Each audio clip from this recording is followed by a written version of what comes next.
everybody has their thing, and you're fortunate enough to be around. I'm fortunate enough to represent some of the luckiest, wealthiest, most known, people in the country, right? And they all have their things. Nobody's life is perfect or close to it.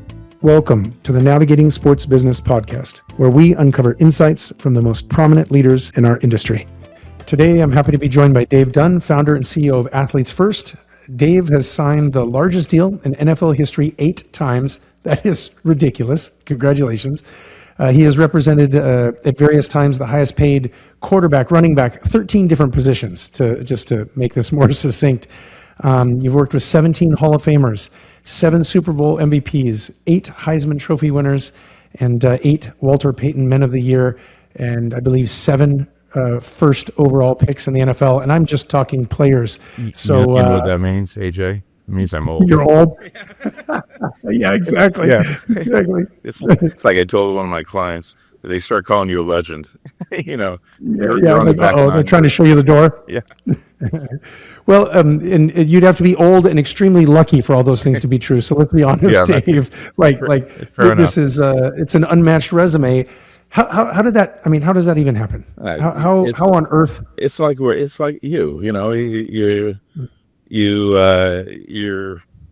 prepare for things in life, and I've talked with a lot of my clients and coaching players, and it's all the same thing. A lot of things have to happen for Justin Herbert to be where he is. Talent for sure, Yeah. but there's just a lot of luck and being seen by the right people and staying healthy, and it's just taking advantage of opportunities when they arise, really, and connecting with people like you.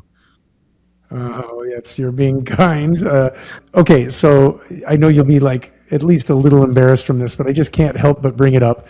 Jerry Maguire is what most people have as an image of an agent. Yep. And I know Tom Cruise, followed you around for a while at the office as they were preparing for the movie. Yeah. I mean, your core origin story is kind of the story of Jerry Maguire. So I don't know, anything you're willing to share with us or enlighten us on the experience? I mean, my life compared to Jerry Maguire is like a normal stockbroker's life compared to the Wolf of Wall Street. It's Okay.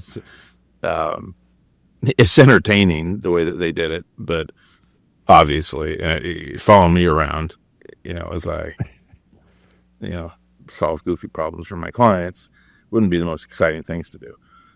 And I've never left a building with Renee Zellweger and a fish, and I've never had anybody complete me. You're telling me this is Hollywood? So yeah, it's there's a difference there. There are some things that caught me as a backstory. Cameron Crowe, who produced and directed the film, he also did Fast Times at Ridgemont High, where he became a student at that high school and engrossed himself in that experience. And he does that in all of his movies. And he did that with Cuba Gooding and Tom Cruise here. So they did Shadow Us. That was the year that Kajana Carter was coming out, and that was sort of Cuba's muse. And really down to the last detail. It's unsettling having Tom Cruise in your office. Your wife calls and you feel like, hello, dear. How are you? You can't quite be yourself. But Right. It was a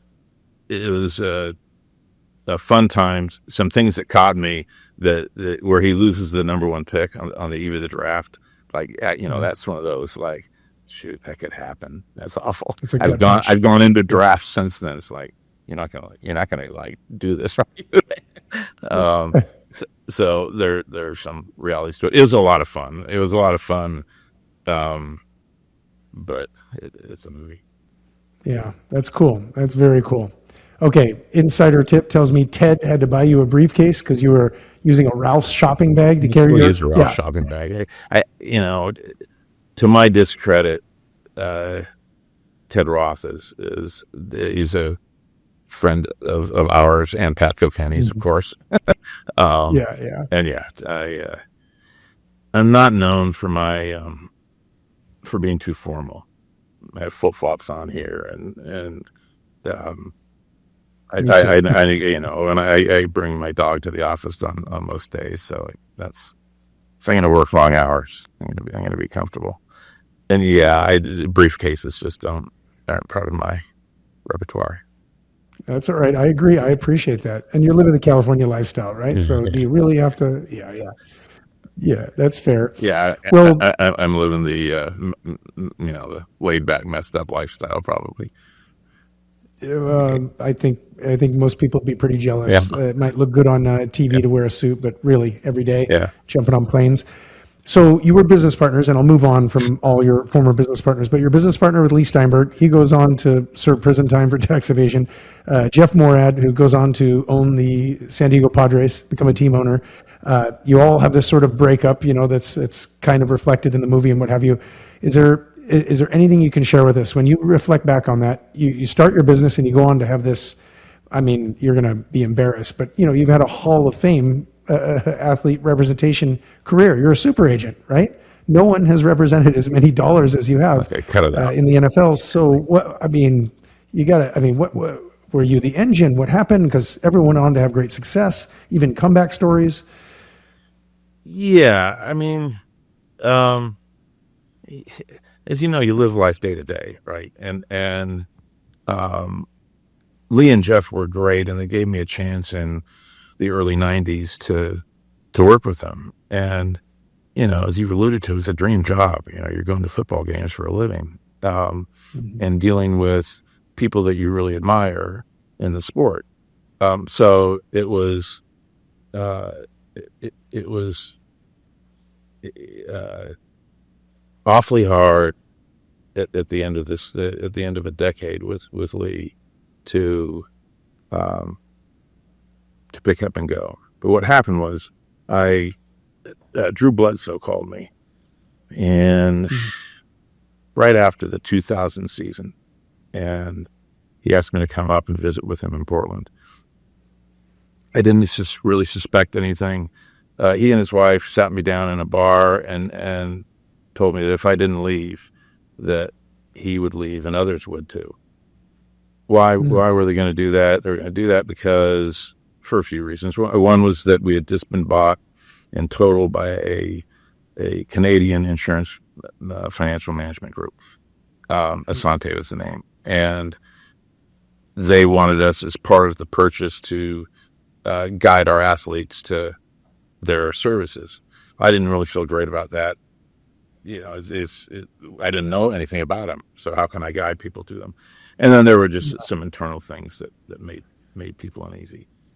So Brian Murphy and I decided to leave in early 2001, and we took my assistant. That was all. We went to my house, and Renee Zellweger, obviously. No, yeah.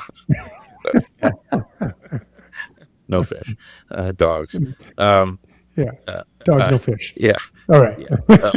But yeah, we went to my house, and over the next few days, all of the football staff at Steinberg, Moore, and Dunn came over, and probably over the next few weeks, 90% of the clients came over. Oh, they had to be pissed then, huh? So they were angry. Yeah. 90% of the clients. But both of how we just described it is like very much below how they really felt. So, that was subdued. So we went into this long, for me at least at the time, year and a half worth of litigation, where it's like you see in the movies, like Rainmaker. We were the little guy, and sort of surviving on whatever I had in the bank, and they were trying to get us to come back, and just trying to to turn the tide back. And for whatever reason, Brian and I sort of stuck to our guns. The NFLPA's lawyer testified for us during the trial, but after the trial, there was a verdict against us for only $44 million. I think actually it was $49 million, which I didn't have. and still don't. Oh, you didn't, huh? Yeah. No, I still don't. And so that caused the NFLPA to come after me a little bit, reluctantly, because they were sort of on my side in the trial. Our theory being that, not to go into it too much, our theory being that human beings can choose who they want to help them out, right? Period. Right. They're not. The What allegation was was that their we theory, though? stole clients. Right. You can't steal it. I assume they still collected the commissions off of the deals that were already signed at that time. Yeah. I mean, Yeah. So, Yeah. and that's why we went on appeal. Okay. Yeah, and I think that the nice sort of wrap up to it, the bow, if you will, on the box, is that there were two people who were sort of my prosecutors back then. Reluctant though they might have been, because I was established and I represented good guys, but other agents were saying, "Look what he did. You need to do something to him." And Trace Armstrong was the president of the Players Association at the time. Just saying, "Listen, I it's too big of a wave here, from the other agents." And Jeffrey Kessler was the guy arguing, sort of in court that I should, that something should have to happen to me. Fast forward, just not very, very much after that, Jeff Kessler called. And Jeff Kessler, for background, is, as you know, the foremost sports labor attorney in the country. I mean, he's that guy. He's the face of, he's the guy walking out of the courtroom or the negotiations with the NFLPA or the NBPA or what have you. He called me and said, "Hey, I know that I was sort of rough on you in the Players Association process, but my son's with CAA and he'd like to move over to you. Can you hire him?" It's like, he said, "It's nothing personal back then." I agreed with you. It was nothing personal. It was sort of personal to me. Yeah, no shit. I ended up hiring Andrew Kessler, his son, who's just been a wonderful hire. He's just a really, really smart guy. He adds a component to us that's not flip-flops and golden retrievers at the office. And he has a great client base, including Daniel Jones and a bunch of other guys. So I'm really glad I did it. And Trace Armstrong, who was my other sort of prosecutor, joined us as he was a CAA as well, and he joined us almost a decade ago. He came over from CAA, and now leads our coaching division. So what an endorsement! So you're telling me the two lead prosecutors against you in that ruling came to work for you? Yeah. Well, yeah. One came to work for me, and the other one's son, which is even more. Yeah. Give you his firstborn. It was politics, and it was the a necessary, I suppose, slap on the wrist to them. And it was really, and this had nothing to do with me. It had to do with people supporting me, whether it be clients or my staff. While we were going through all this, we didn't lose anybody. Nobody. And we added people like Ray Lewis and Carson Palmer, and not minor league players. And I think AJ,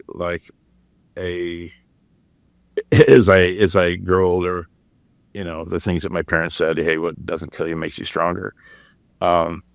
I really am thankful for that time now, because it was really difficult at the time. You sort of lived day to day on the edge,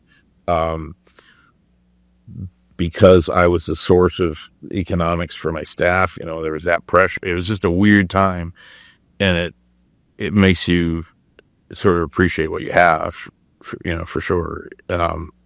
And I guess it makes you more confident too, like that. I was in a lot worse situation than this, and we thrived. No, that's interesting. There's a kind of a concept around sort of negative framing and visualization where you sort of say like, look how bad this could be, what have you. Mm-hmm. And there's a question we ask at a lot of business dinners, which is, tell us about, your greatest achievement or what you're most proud of. We change it up, Right. but it almost always starts with someone going to the valley, this dark point, Yes. right? This breakup, this legal fight. And then, of course, they tell you what they're most proud of. Isn't that interesting? But I appreciate your honesty in sharing that. So if it were to happen again tomorrow, how do you get yourself through it? Is there a practice? Like, is there something you leaned on I at that wish I time? could have come up with something really witty. and it's just, I remember I was in Cleveland when the verdict came down, and I had a flight, back, and it was just numb.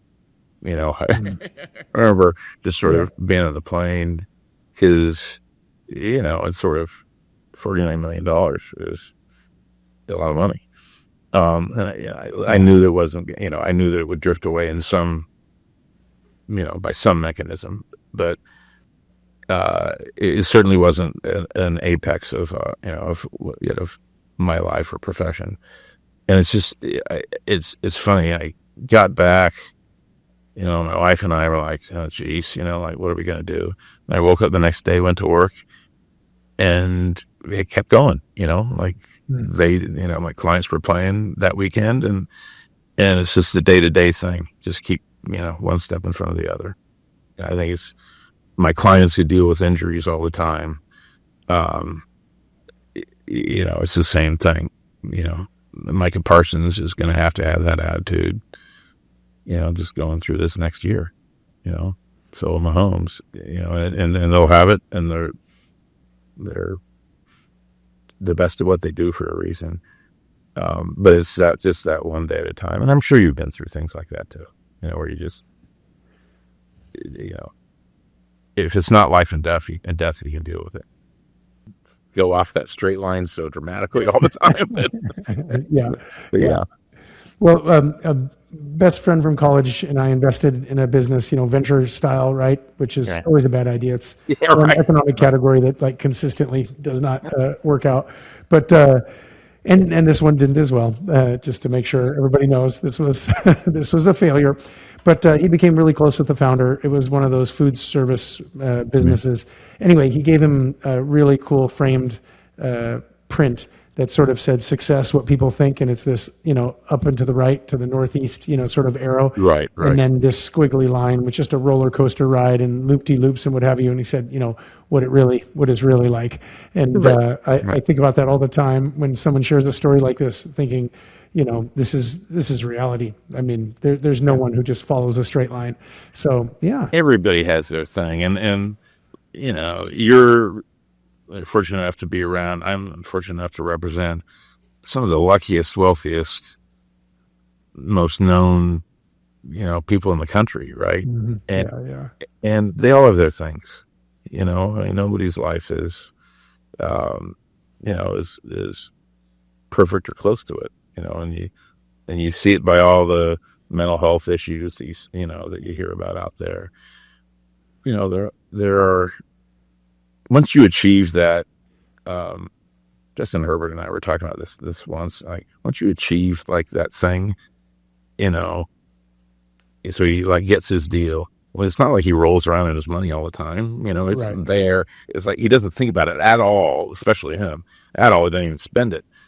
And so that's not a non-thing. And he doesn't really like the any adulation or exposure. So that's not a thing. He just likes the game.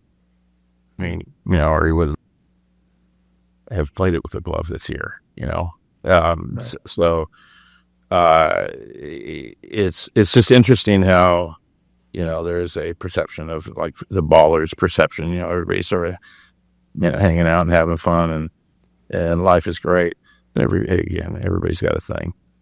Well, I suspect you don't reach this level unless it's your craft and you're super committed to it, and you'd have been doing that independent of the money, or at least at some level, right? Because if I remember, he was lightly recruited. If I remember correctly, there was one offer.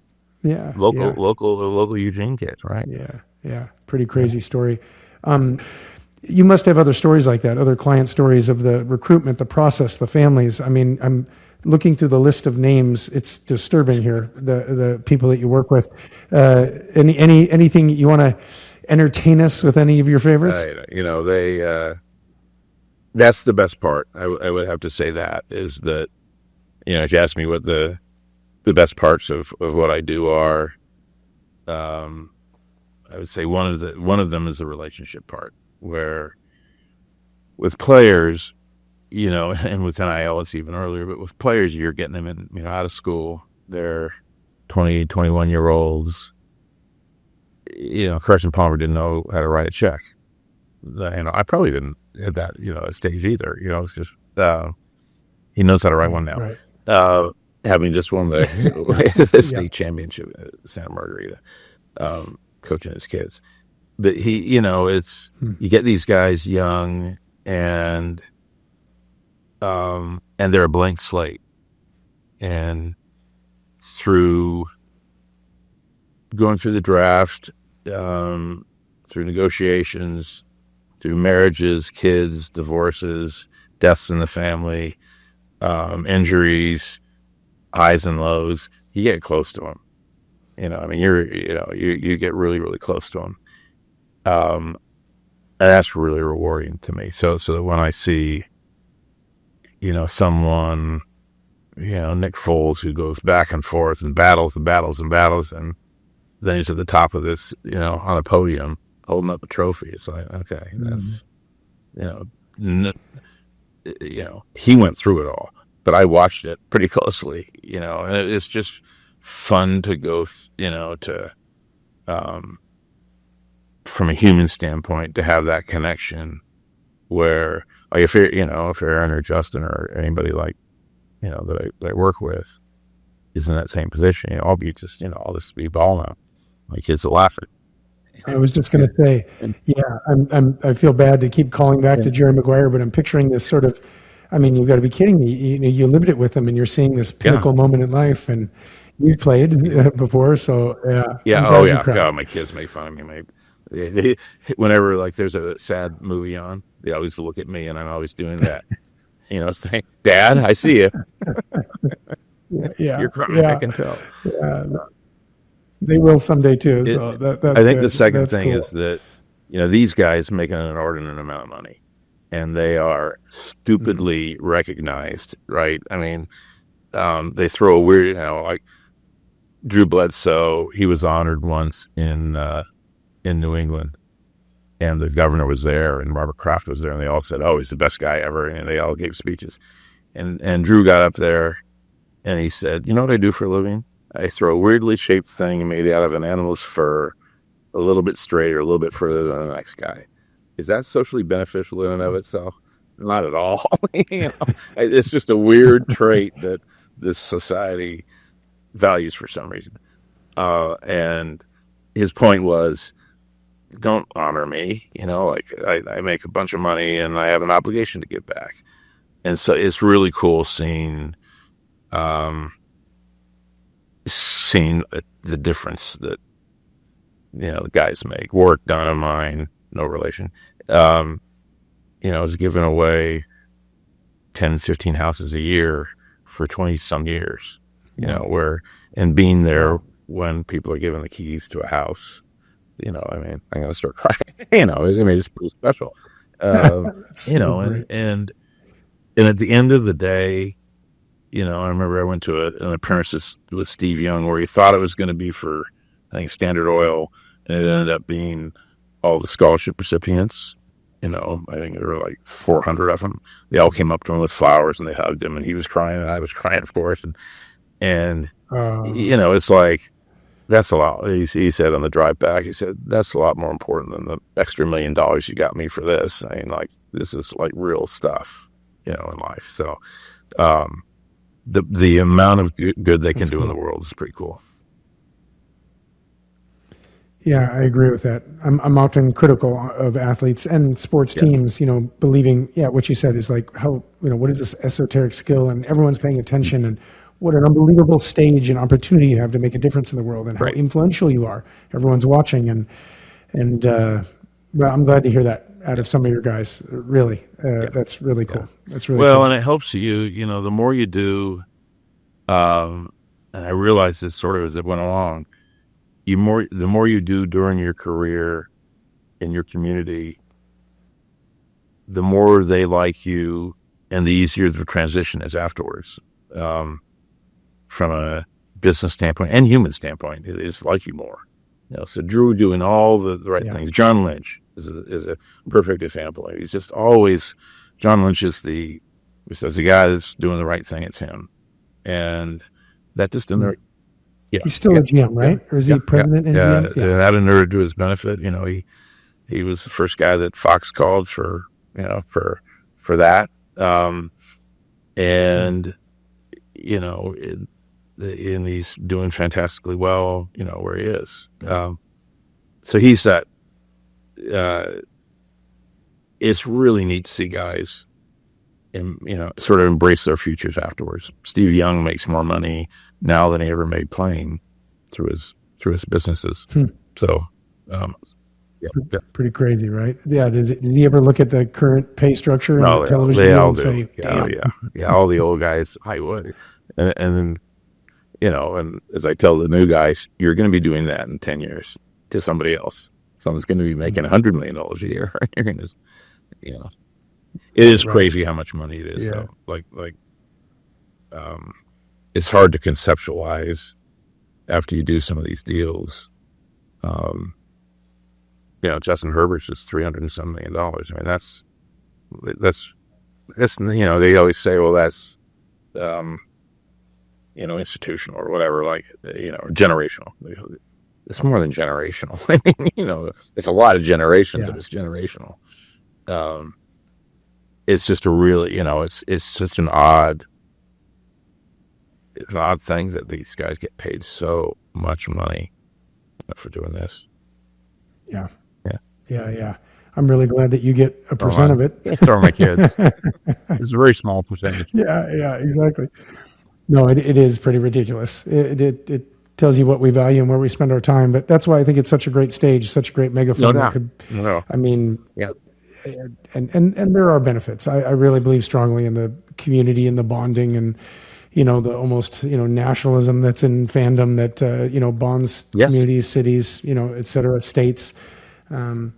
Well, hey, we've been talking recently about a high school kid. I'm sure we shouldn't talk about him very specifically, but I just have to bring it up because, your world. I mean, I imagine that you were seeing up and coming college stars and then interviewing with them for most of your career, and now, I mean, we're talking about this kid who's won, the top prestigious award. He's a junior. I mean, he's that guy, right? There's people are bombarding him. That's right, and his family, and they don't know what to do. Tell me about recruiting now. I mean, are you out there soliciting high school kids because you see they're a future NFL player? From a business standpoint, it's all gone crazy, right? So it used to be that there were really specific rules depending on the sport. For football, you can't talk to anybody until they're after a certain point of their junior year, which was fine with me. I loved it.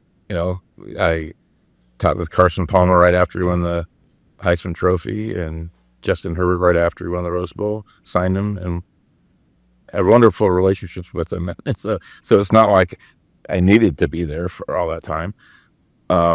They certainly didn't need me. But now it's because of the NIL landscape.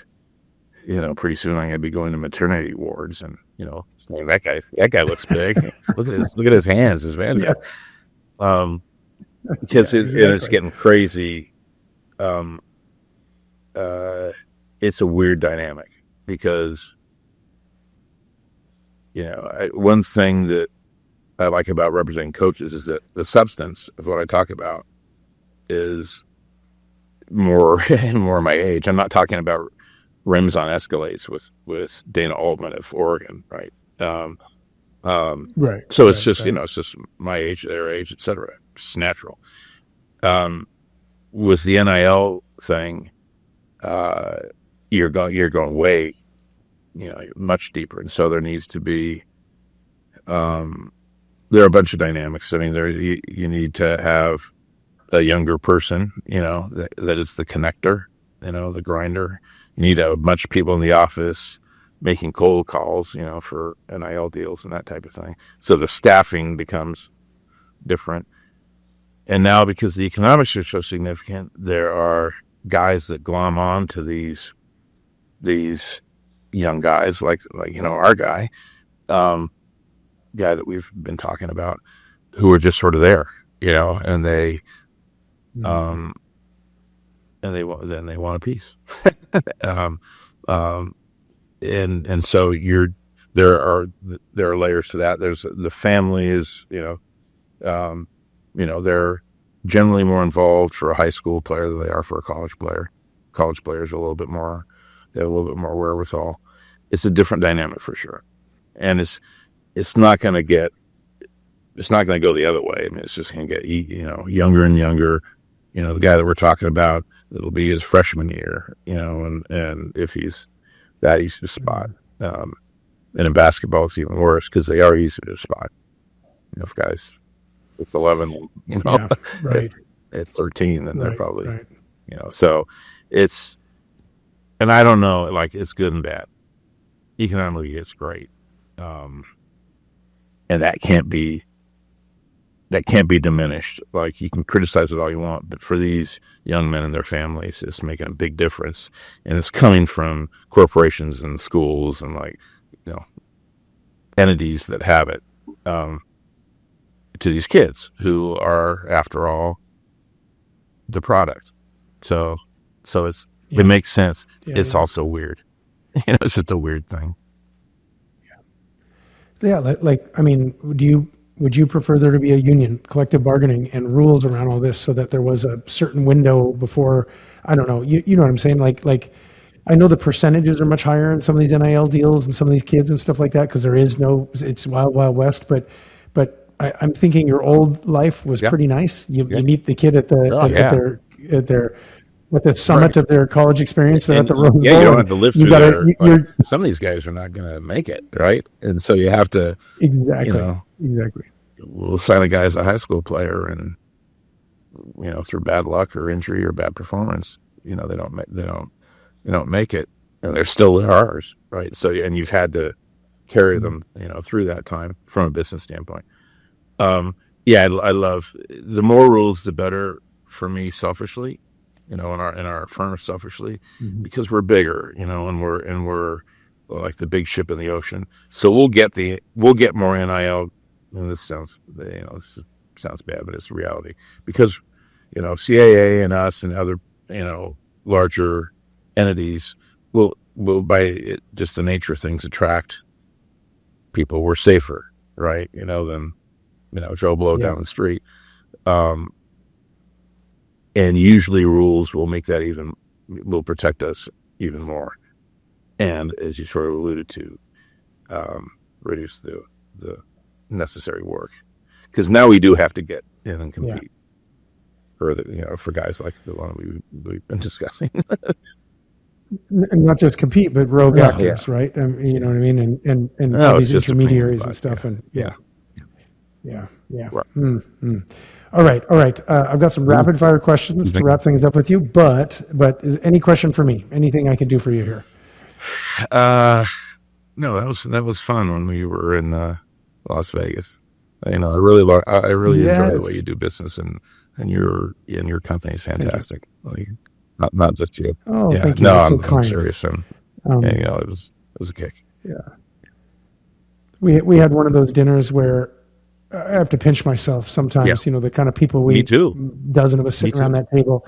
It was like a who's who, and the sphere's a new climate. I hope that's not like a shameless plug. It's just the reality. But you got to go. It's unbelievable. And we all got to do the super duper VIP behind the velvet rope type. I mean, seeing the bones of the building and everything. How about that? Was just, what a ridiculous, unbelievable thing. I mean, right? It was, the wind's blowing from Oz. I mean, we're up on the outside scaffolding. It was fun. So thanks. More of those experiences. Yeah. That's what you can do. Yeah. Okay. I've got more. I've got more. I'm going to remember that now. We're going to do a charity party here this spring. We're going to copy Pat Kilkenny and his generosity. So April 30th, May 1st, put that down in Scottsdale if I can convince you to come out here for some golf and good times. Okay, rapid fire questions. You ready? Sure, but yeah. Favorite place to travel? Oh, favorite place to travel? Probably two. Hawaii, Maui is. I've been to the same set of condos in Maui literally 50 plus times. So, it's one of my kids have been there 20 or 30 times. So it's our spot, right? So that's one. And then just Europe, like especially Switzerland, but Europe just like it's always sort of, I don't know, it's intrigued me. Why Switzerland? I think it's the natural beauty, the food, the natural beauty is out of control though. I mean, like you just like Lucerne is where I've gone a bunch, and you just look out the window and it's like, no, this is not Orange County. Yeah, it is pretty beautiful. I agree. All the organizing bodies are there. Oh yeah, that's right. Once a year, yeah. and it's just Yeah. pretty special. Yep. Pretty special place. I went Where'd you hiking go? there last summer. That was Where'd also you- incredible. Zermatt was Yeah. kind of one sort of center point to launch from, but you could do these Yeah. point to point hikes in all of the Alps where you'll end at a lodge and they'll transport your luggage for you. So That's you just so cool. keep progressing through these small villages and towns. It was And the it's people incredible. are nice, It's and a- they're I don't know, it's just a good vibe there. Yeah, I agree. Do you have a personal hero? Yeah, probably two. I would say one is my dad. My dad went to Cal undergrad, Cal Law School, worked for the same law firm for 50 years. And he was just like John Lynch. He sort of was the guy who always did the right thing. He was competitive. He had a great, he's president of the bar in his county. And he won a bunch of lawsuits.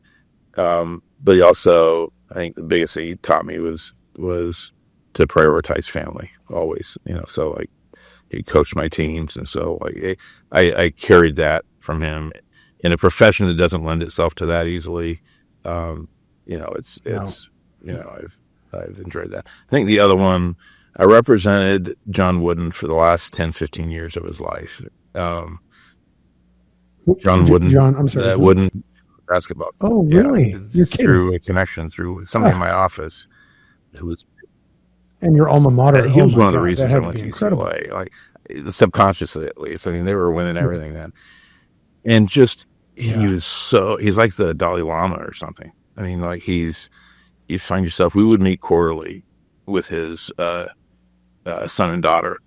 I'd bring somebody with me, and always at his apartment. It hadn't changed. He hadn't moved. He still hadn't made her side of the bed. His wife, no. They named the court at UCLA after the whole thing. And he's just so virtuous. Like, he'd walk in and he'd had books about Lincoln, like strewn about. And you'd find yourself asking him things like, I remember asking him once, who do you think the best coach is now? And at the time, he sort of figured he'd say Krzyzewski or Roy Williams or someone like that. And he sort of paused. He said, I think it'd probably be the coach at a YMCA in an urban center getting more out of his players than any other. It's like, of course, that's the right answer. He just thinks of it differently, right? And through the late Bill Walton and others, like we just enjoyed Coach. He was just really fun to work with, and just not more than iconic. He was just sort of a presence that, like, and I learned so much from him. Broke your father's heart, by the way, when you signed with UCLA instead of Cal? No, not really. My sister had already gone to UCLA, and so she was ahead of me, and she was dating their kicker, I think, at the time. And I was closer. It was fine. It's UC. We'll blame her. We'll blame her. That's fine. Yeah. Best month of the year for sports fans? Yeah, that's a good one. I think it'd be January. I think for me, and probably for sports fans, it'd be January. Because for college football, you're getting the semis and the finals. For pro football, you're getting all of the non-Super Bowl games, playoff games, which is the meat of it. The Super Bowl is sort of like icing on a cake, at least to me. So you're getting, you're getting all those games, all the excitement. And then also with the league, you're getting newness. You're getting fired coaches, hired GMs, hired GMs. So see a lot of teams going through transitions, which is a busy time for me. I think April would be close, just because the Masters and the Final Four and the draft, maybe. June, especially this year with the World Cup and with the U.S. Open, and it's also the basketball and NHL. So anyway, interesting. That reminds me, by the way, if you get out here for the Fiesta Ball, I'll be there in Phoenix. Good. That is January 8th or what have you. Okay. Yeah. When they make the move of your life, who would you choose to play you? I'm assuming it's not. I'm assuming it's not Tom What are you Cruise. laughing at? Why do you have somebody in mind? No, I did. I thought about sourcing, though, from all the guys. I thought about sourcing some just opportunities to give you shit. But I don't know. Not Tom Cruise, probably. I don't know. Kevin James. He'd be great. He's laid back. He's a good dude. You are laid back. You are fatherly. You are like a calming presence. I'm serious. I don't know if he is, not, but yeah. I just watched Paul Blart with my son too, so that's why it's in my mind. If you were not an NFL agent, what would you be doing? How would this life have turned out? I would have been. When I graduated from law school, I was a litigator for a couple of years, and I was fine. And that was. This is better for me, at least. It's better. Yeah. I just enjoy it more. I think I would have enjoyed it. I mean, my sister's a litigator, my dad's a litigator, so like it's part of the thing. So I'm sure I would have done that. Okay. Well, I'm so grateful for you coming on. It's really fun to catch up with you and do it in a way that we get to share it with others. So really grateful for your time. Yeah, all good. Yeah. All good. Well, for folks listening, any questions or comments, just reach out to us. My email is aj@nvgt.com. You can also connect with us on my personal LinkedIn page or the Navigate page. But again, this is AJ Maestas with Navigating Sports Business, joined by Dave Dunn. Thank you for joining us. Really appreciate it. I enjoyed it. Thanks. Good. Take care, AJ. You too.